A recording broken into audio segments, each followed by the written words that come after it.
Bonjour et bienvenue à tous. Il est vrai que dire que tout le monde a plus ou moins des dons cachés, mais il y a certaines capacités incroyables n'ayant aucun équivalent. Vous n'en faites sûrement pas partie, mais rassurez-vous, c'est tout à fait normal. S'il existe vraiment des chanceux doués de capacités spéciales et étonnants, il y a aussi des mystificateurs en quête de gloire, et dont le prestige est bâti sur le mensonge. Et malheureusement, ces cas trompeurs sèment la confusion dans l'esprit du public. Mais bien sûr, ces tromperies ne sont pas une généralité. Et l'on compte véritablement des personnes ayant, de façon innée ou acquise, des aptitudes incroyables et inouïes. Vous souhaitez connaître qui sont les personnes avec des capacités incroyables ?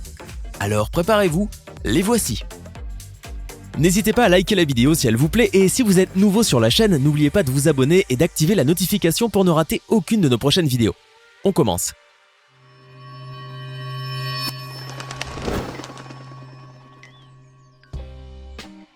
Les contorsionnistes sont très nombreux dans le monde, mais certains d'entre eux se différencient par leur capacité à tordre leurs membres de manière inquiétante et défiant les lois de l'anatomie. C'est le cas de l'Indien Vijay Sharma.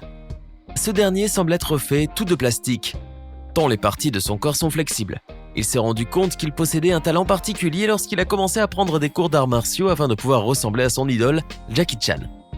Au fur et à mesure qu'il exposait son don d'élasticité aux yeux de tous, Vijay a fini par gagner le titre de Rubberman, ou Homme élastique dans le livre Limca, l'équivalent indien du livre Guinness des records. Plus encore, ce jeune homme a même gagné une médaille d'argent dans un tournoi de flexibilité du corps. Vijay ne recule devant rien pour être célèbre, et ça marche. En effet, cet Indien a fait plusieurs apparitions à la télévision, et ses talents sont reconnus de tous. Pour impressionner son public, Vijay utilise toutes ses extrémités. Il décide même de choisir des objets les plus petits par où il pourrait passer. Par exemple, tenez-vous bien, il est déjà passé au travers d'une raquette de tennis. Le plus surprenant, c'est qu'il y parvient toujours. Sa flexibilité laisse sans voix bon nombre d'experts. On se demande même s'il a des os. Le génie qui a marqué l'histoire de la lecture porte le nom de Kim Peek. S'il ne pouvait pas marcher avant l'âge de 4 ans, Kim Peek pouvait en revanche lire et tout mémoriser à l'âge d'1 an et demi. En effet, cet homme ne pouvait ni s'habiller seul, ni se déplacer sans la présence de son père. Il était parfaitement dépendant, et pourtant, il pouvait accomplir bien des choses incroyables grâce à sa mémoire eidétique. Eh oui, Kim possédait une mémoire absolue. Rien que cela. Passionné par les livres, il en a lu plus de 12 000, et il se souvient de leur contenu à 98%. Il était capable de tout réciter sans faire d'erreur. C'est ahurissant. Vous vous demandez comment il a pu lire autant de livres durant sa vie ? Eh bien, c'est assez simple en vérité. Kim se servait de ses yeux, non pour lire lentement une page à la fois comme on fait tous, mais pour en lire 2 simultanément et rapidement. Celle de gauche avec l'œil gauche et celle de droite avec son œil droit. Facile. Étant atteint du syndrome du savant, Kim a participé à maintes conférences dans plusieurs universités où les élèves s'amusaient à lui poser des questions de toutes sortes qui touchaient à la culture, à l'histoire, aux mathématiques, bref, à toutes sortes de domaines. Et devinez quoi ? Kim avait réponse à tout. Une véritable encyclopédie vivante. En plus d'être fortement instruit, il pouvait également réaliser des calculs mentaux complexes. Cet homme, décédé en 2009, a inspiré le film Rain Man joué par le personnage Dustin Hoffman. C'est dire à quel point Kim est exceptionnel. Et il n'a pas seulement intéressé les scénaristes, mais également la NASA. Apprendre une langue nouvelle est une véritable mer à boire pour vous ? Eh bien, vous n'êtes sûrement pas les seuls. Les personnes capables de maîtriser parfaitement une langue supplémentaire ne sont pas nombreuses, surtout quand il s'agit de la connaître en un court laps de temps. Néanmoins, il y a un homme qui n'avait pas ce problème. Il s'appelait Harold Williams. Né en Nouvelle-Zélande en 1876, il a découvert ses capacités à apprendre rapidement une nouvelle langue alors qu'il était à peine âgé de 7 ans. C'est à cet âge qu'il apprend sa toute première langue étrangère, le latin. Et ses capacités se sont développées de plus en plus avec l'âge. Car juste avant le lycée, Harold connaissait déjà parfaitement bien 10 langues. Vous l'aurez deviné, Harold est hyper polyglotte. Les personnes qui peuvent l'être sont extrêmement rares dans le monde et Harold est considéré comme l'un des plus grands polyglottes de l'histoire. Vous vous demandez probablement combien de langues il parlait ? Alors, tenez-vous bien, il parlait 58 langues. Sans compter celles qu'il maîtrisait juste un peu. Il est juste extraordinaire, vous ne trouvez pas ? Il a évidemment fait des études en linguistique et a même obtenu un doctorat à langue, probablement sans le moindre effort. Le plus impressionnant chez Harold, c'est qu'il pouvait écrire et parler la langue russe mieux que des personnes qui étaient nées et qui avaient vécu en Russie.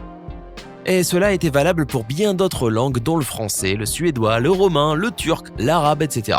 Bref, un véritable homme de génie. Évidemment, il n'était pas le seul dans le monde à connaître tant de langues. En effet, l'anglais Sir John Bowring, né en 1792, a battu le record d'Harold, car il parlait plus de 100 langues. Voilà qui est bien enviable.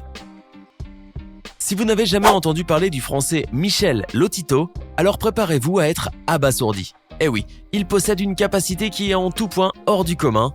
La raison ? Il ne mange pas comme nous des fruits, des légumes ou encore de la viande. Non, Michel mange de l'acier, des vélos et même du verre. Certains prétendent même qu'il aurait digéré un avion, plus précisément un Cessna modèle 150. Beaucoup de médecins l'ont ausculté pour mieux comprendre cet homme. La seule différence qu'il a avec les gens normaux, c'est que son estomac est 2 fois plus grand que la moyenne. Cette activité l'a rendu célèbre et c'est même devenu son gagne-pain, ou gagne-fer en l'occurrence. Dans le monde, il existe plusieurs personnes qui ne sont pas comme les autres, faute d'anomalies génétiques le plus souvent. Et le Malaisien Liu Taolin ne pouvait prétendre le contraire. En effet, cet homme a des talents remarquables et cela lui a été bénéfique parce qu'il est devenu célèbre et riche. Vous avez probablement très envie de savoir quelle capacité spéciale possède ce Malaisien. Eh bien, son corps est un gigantesque aimant. D'ailleurs, il est très souvent surnommé l'homme magnétique. Et ce n'est pas sans raison. En effet, Liu est capable d'exercer une attraction magnétique sur les objets métalliques qui viennent se coller à son corps. Évidemment, il se penche légèrement vers l'arrière pour que l'effet soit plus surprenant. Après avoir participé à plein d'émissions télévisées à travers le monde, le public n'a plus aucun doute. Cet homme est vraiment capable de supporter son corps des objets parfois très lourds, pesant jusqu'à 36 kg. Vous vous demandez sûrement si la science est parvenue à expliquer les capacités de Liu à attirer les métaux. Eh bien oui, et étrangement son corps n'est aucunement magnétique. L'explication qu'ont trouvé les chercheurs est qu'il présente des niveaux de friction anormalement élevés dans sa peau et c'est pourquoi elle est plus collante que celle des personnes normales. Il faut croire que les anomalies génétiques peuvent procurer à certaines personnes des capacités juste surprenantes. De plus, Liu Tao n'est pas le seul à être un véritable aimant. Et oui, ses petits-enfants ont aussi hérité de ses talents. Il est donc fort probable que la lignée de Liu continuera encore à impressionner le monde avec leurs capacités si spéciales. L'histoire de la Libanaise Hasna Mohamed Melselmani a fait le tour du monde grâce à une expérience extraordinaire qu'elle a eu à vivre alors qu'elle était à peine âgée de 12 ans. En effet, en 1996, tous les médias en ont parlé car Hasna a prétendu qu'au lieu de verser des larmes comme tout le monde, ses yeux versaient plutôt des cristaux. Eh oui, vous avez bien entendu. Hasna n'a pas pu verser de larmes pendant 7 mois. C'étaient des beaux cristaux qui ruisselaient sur ses joues. On croirait presque qu'il s'agit d'une princesse sortie tout droit d'un conte de fées. Mais rassurez-vous, ces larmes cristallisées n'étaient aucunement douloureuses, bien que les cristaux puissent être tranchants. Évidemment, aucun médecin n'a été capable d'expliquer ce phénomène étrange, dépourvu de sens scientifique ou morphologique. Malgré la curiosité immense entourant ce phénomène et la volonté des scientifiques de l'expliquer logiquement, aucune réponse, aucune hypothèse n'a jamais été émise. Ce don étrange de Hasna a donc continué d'intriguer le monde entier. Et plus encore lorsque le père de la jeune fille a décidé de se filmer en train de retirer un bout de cristal des yeux de sa fille. Dès lors, une avalanche d'articles s'est abattue sur cette histoire et Hasna a acquis une célébrité en dehors des frontières du Liban. Mais toutes les belles histoires doivent avoir une fin. Et la fin de celle-ci laisse plutôt à désirer. Eh oui, le père de Hasna a un jour avoué que sa vidéo était truquée et que toute son histoire n'était que pur mensonge. Toutefois, malgré l'aveu du père, bien des personnes sont restées sceptiques. Et Nabil Matraji, un journaliste du Libanais, en a fait partie et a voulu mener une enquête pour percer la vérité dans cette histoire aussi étrange qu'improbable. Cette aventure va grandement l'étonner et dépassera toutes ses attentes. En effet, le journaliste découvre que selon la famille de Hasna, cette jeune fille aurait eu une vision divine. Elle prétend qu'un chevalier blanc se serait présenté à elle tel un messager de Dieu et lui aurait dit que c'est la volonté divine qui lui a permis d'avoir ce don. N'importe quoi. Malgré cette folle histoire, bien des gens continuent à y croire, alors même que le père avait avoué que tout cela n'était qu'un canular. C'étaient les personnes avec des capacités spéciales. Laquelle de ces personnes vous a le plus impressionné ? Donnez-nous votre sentiment dans les commentaires. Si vous avez aimé la vidéo, n'oubliez pas de mettre un pouce bleu, vous abonner et de la partager avec vos amis. À demain, même heure, même chaîne, pour une nouvelle vidéo.